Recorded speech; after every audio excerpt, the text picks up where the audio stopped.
Olá, meus queridos alunos do 8º ano do Colégio Santa Rita. Eu sou a professora Evilane e na nossa aula de número 11 de Física, nós vamos falar sobre máquinas simples e algumas formas de energia e aprender a calcular esses tipos de energia, né? Bem, pessoal, o que são máquinas simples, né? São instrumentos criados pelo homem para multiplicar forças, né, com a finalidade de facilitar a realização de uma tarefa. Bem, pessoal, a palavra máquina, ela desperta a imediata lembrança de um mecanismo complicado, né, pois nos leva a pensar em algo como uma locomotiva, né, numa estrada de ferro, um motor de automóvel, né, uma máquina de costura, de escrever, né, uma máquina de lavar roupa também, né. Toda máquina, porém, por mais complexa que ela seja, ela não passa de combinações inteligentes de máquinas mais simples, de maneira isolada, né.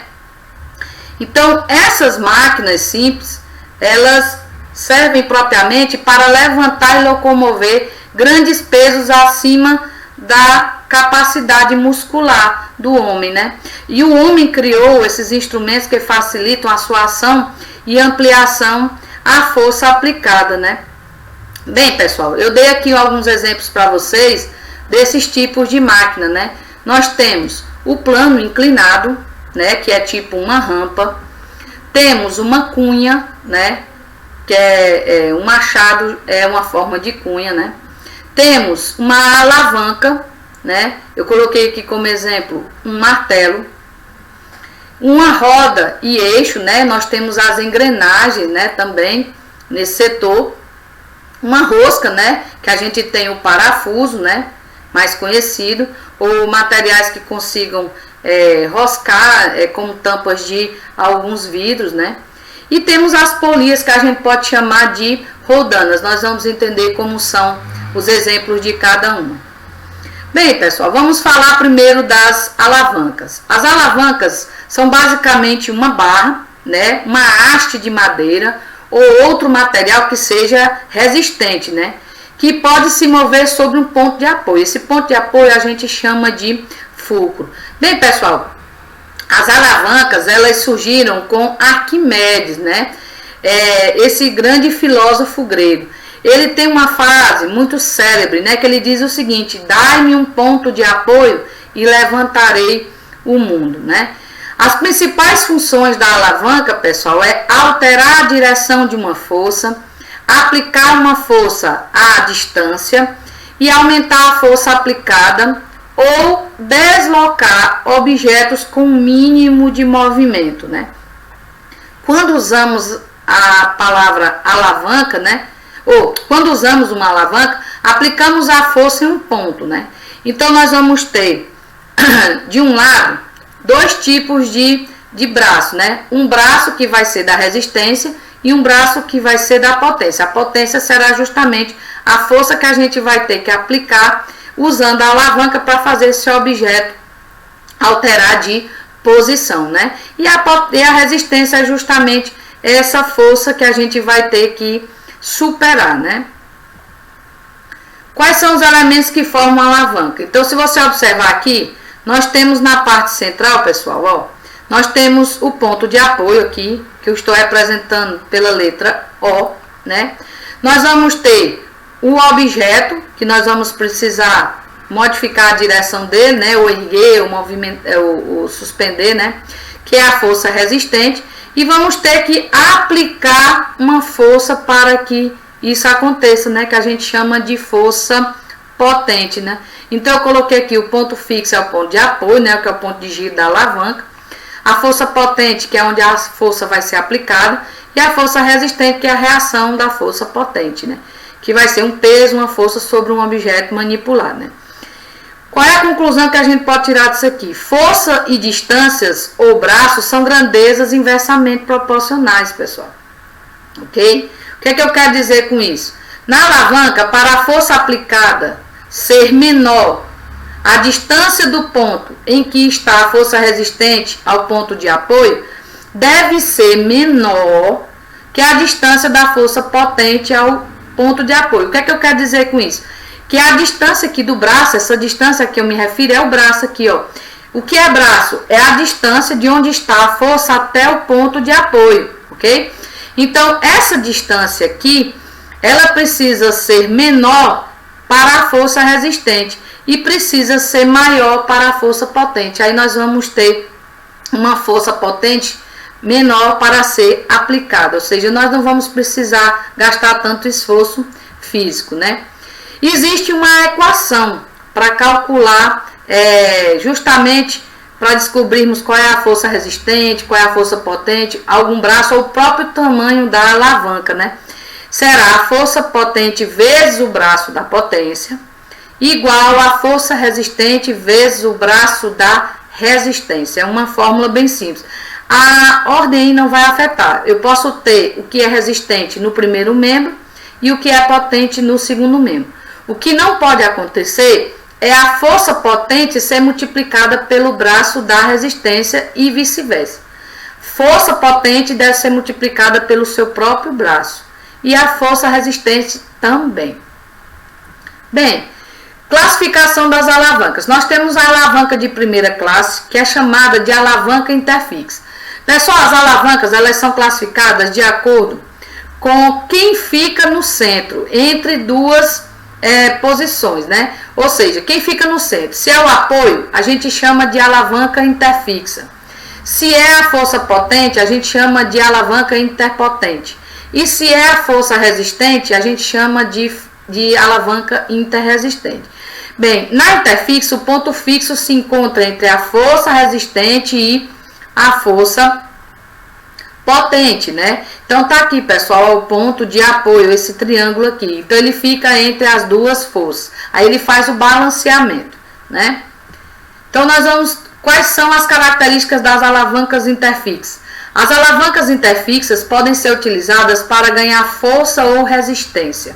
Frequentemente é utilizada para manutenção da postura ou equilíbrio. A força necessária para vencer a resistência depende do comprimento dos braços da potência e da resistência. Foi o que eu acabei de falar para vocês.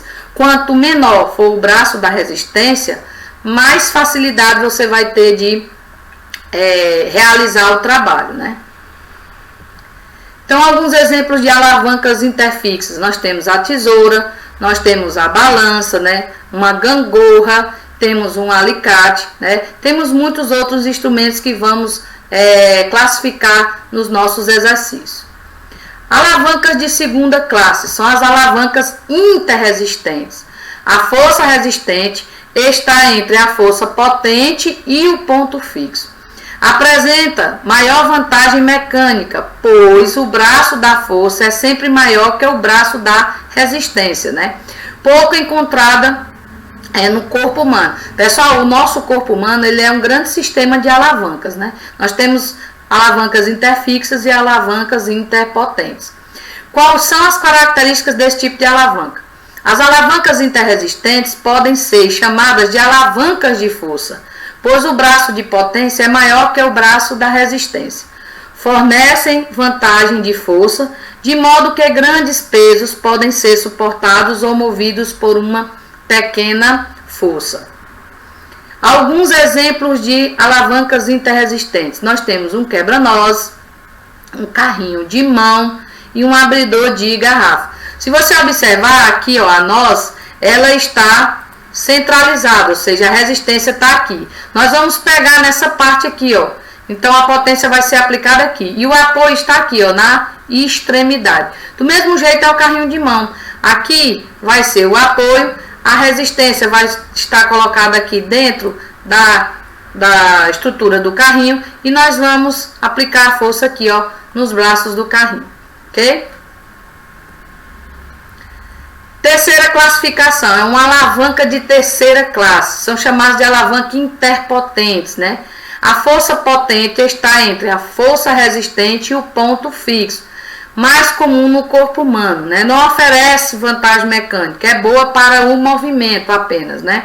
Então tá aqui, ó, nós temos a força potente, a força resistente e o apoio e a força potente entre as duas. Quais são as características dessa alavanca?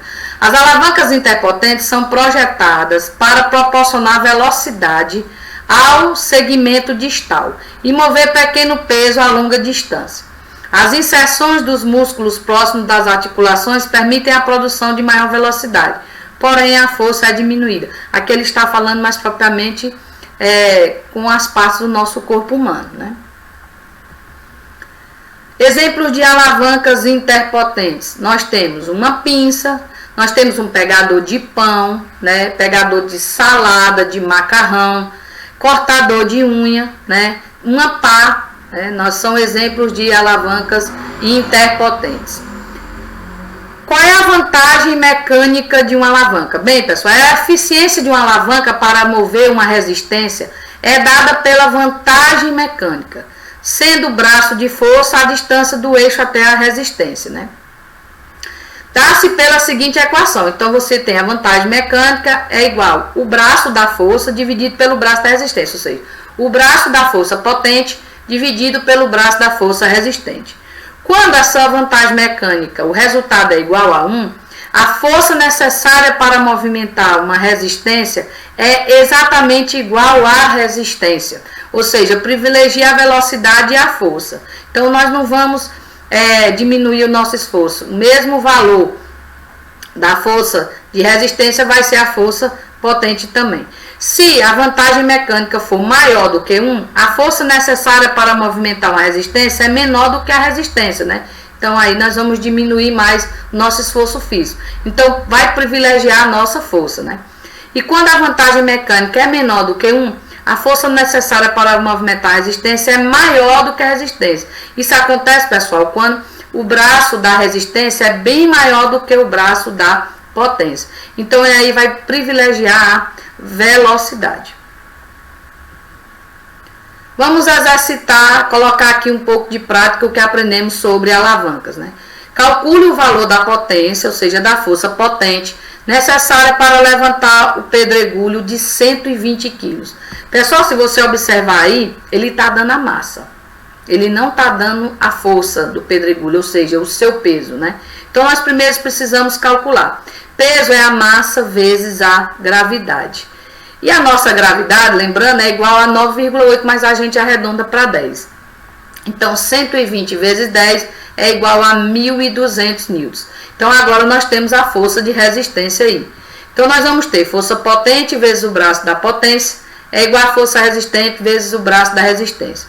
Então, nós temos o braço da potência aqui no desenho, pessoal, igual a 6 metros, né?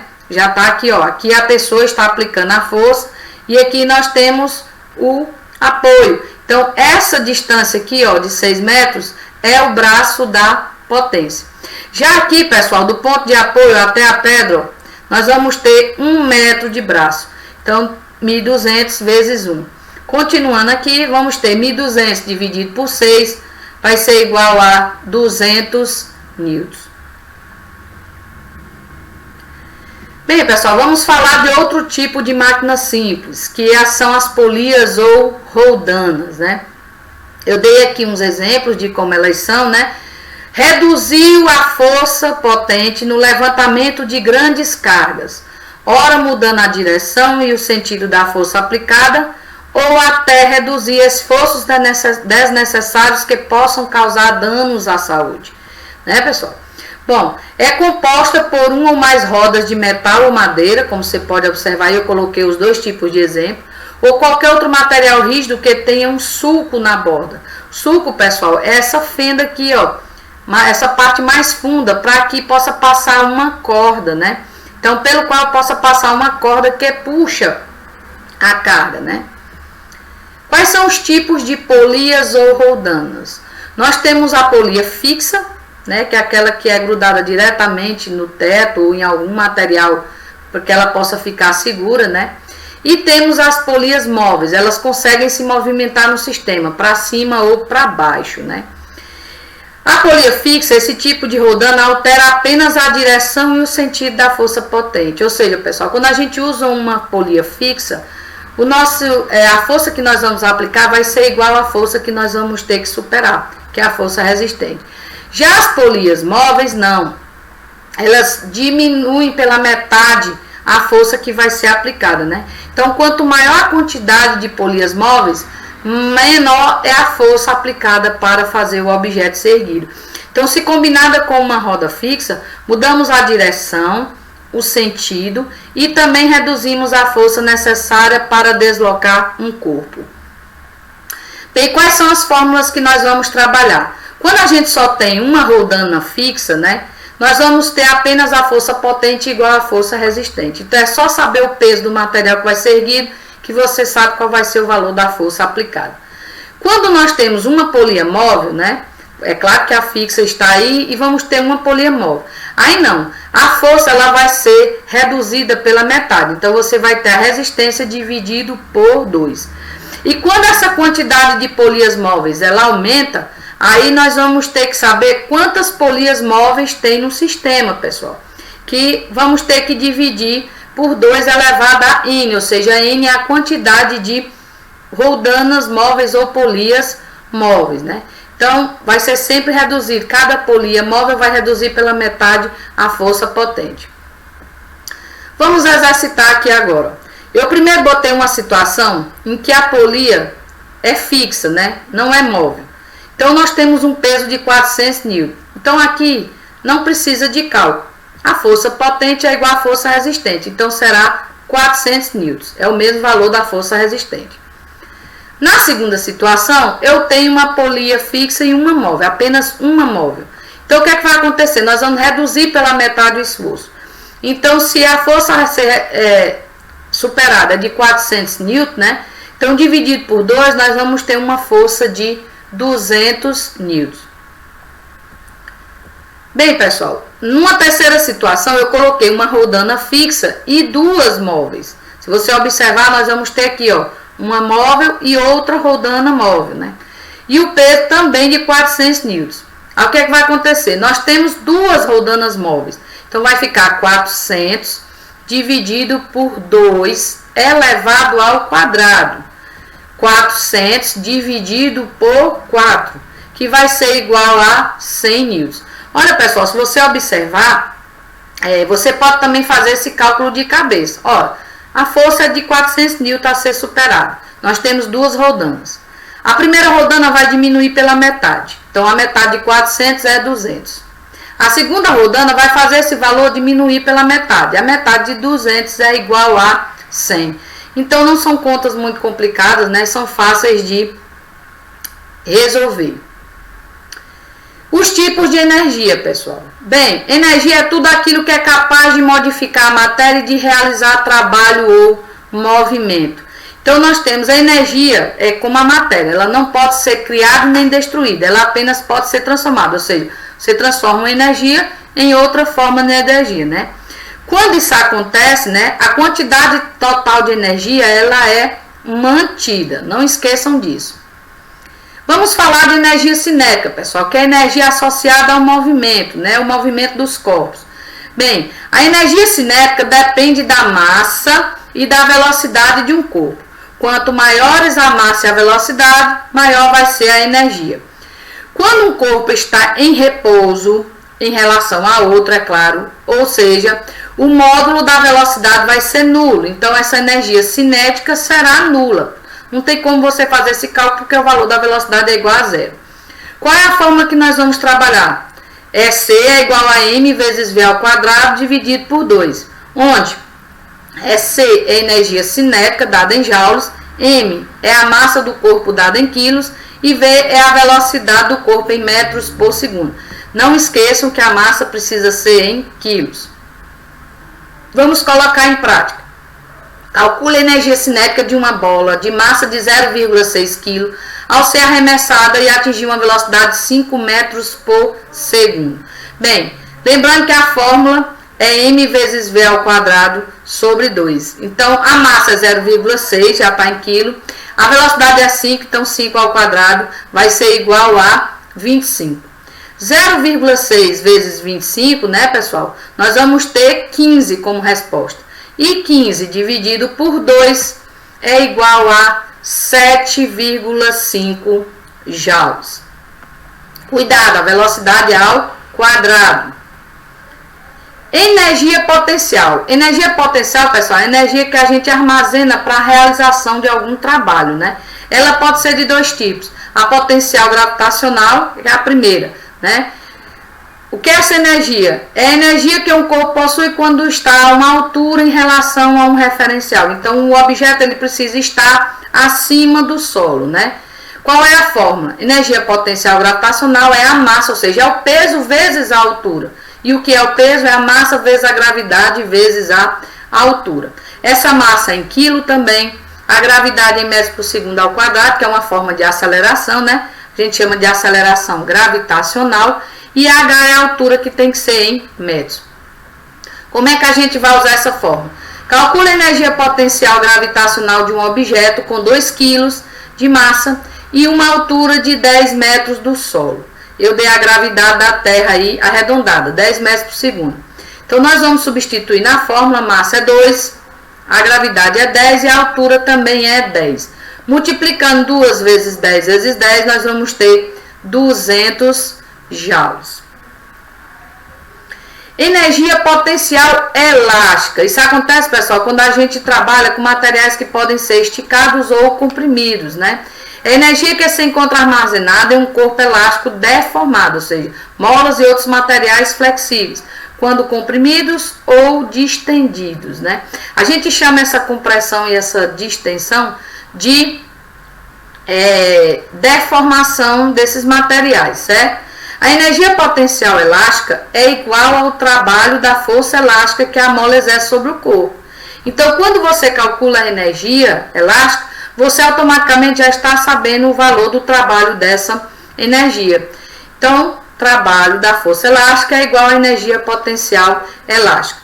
Qual é a fórmula? Nós podemos trabalhar com dois tipos de fórmula. Nós podemos ter K, que é a constante elástica, que é dada em newtons por metro, vezes a deformação, que a gente representa pela letra x ao quadrado dividido por 2. Ou então, a gente pode trabalhar com uma fórmula que tem a força diretamente colocada na questão. Nesse caso, a deformação não é elevada ao quadrado. Então, vai ficar apenas F vezes a deformação dividido por 2.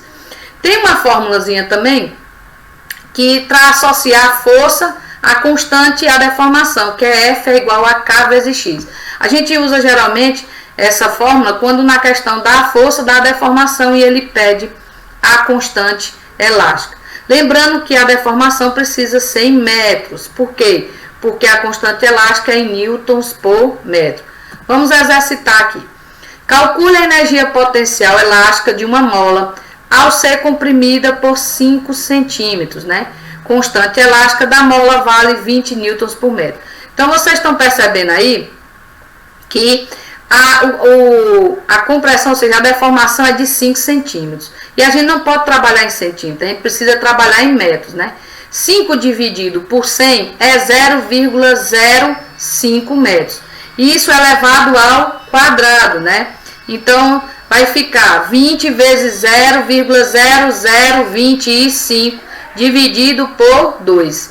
Então, nós vamos ter aqui, ó, 0,05 é a multiplicação de 20 vezes 0,025 e 0,05 dividido por 2, nós vamos ter 0,025 joules de energia potencial elástica. Desculpe, eu coloquei energia cinética, mas energia potencial elástica. Energia mecânica, pessoal. Energia mecânica é a energia total de um sistema, né? É a soma da energia cinética com a energia potencial. Pode ser a gravitacional ou a elástica, né? Quando jogamos um corpo para cima, a energia cinética é transformada em energia potencial gravitacional. E quando o corpo começa a cair, ocorre o inverso, né, pessoal? Então, energia mecânica é igual a energia cinética mais energia potencial. Olha, pessoal, lembra, à medida que o corpo vai subindo, a energia cinética vai diminuindo e se transformando em energia potencial gravitacional. E à medida que o corpo vai descendo, essa energia potencial gravitacional vai se transformando em energia cinética.